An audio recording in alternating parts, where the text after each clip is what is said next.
A week into the federal election campaign and both leaders are dealing with predictable Achilles heels.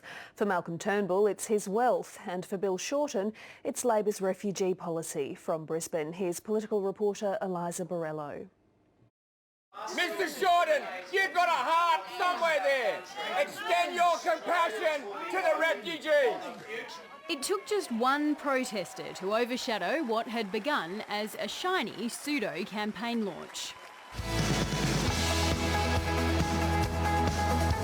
Billed as an education rally, Mr. Shorten was giving the friendly Labor crowd the lines it wanted to hear. Well, friends, we're in this fight now and we're in it to win it, aren't we?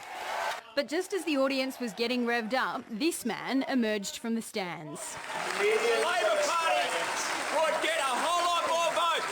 The Labor Party would get more respect if you showed refugees some humanity. Turns out Adrian Skerritt wasn't a disaffected Labor voter, but a former Socialist Alliance member. I think the idea of being harsh on refugees is simply a concept about winning votes.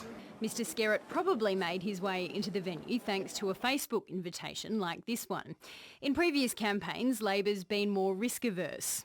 Was it a mistake to advertise this event online? Not at all.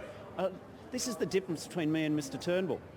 I understand that people have different views. I want to engage with Australians. The two leaders' policy differences were on display at last night's leaders' debate, with Mr. Shorten relishing the opportunity to highlight Mr. Turnbull's refusal to set up a royal commission into the banks.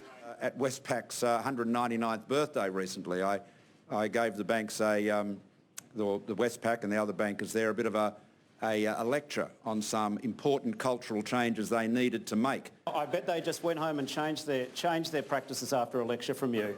The audience of 100 undecided voters awarded the debate to Mr. Shorten.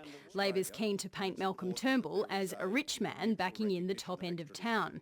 But an encounter with a man who lost his son in the MH17 disaster gave him an opportunity to show he can be a man of the people. All right. Lucy and I have been very lucky in our lives. We know that. We know there are many people that have worked harder. It's the sixth day in a row Bill Shorten's faced questions about his border protection policies and won't be the last. Likewise, the PM will continually have to reassure voters he's not out of touch because the spinners are working overtime to keep both issues in the spotlight. Eliza Borrello, ABC News, Brisbane.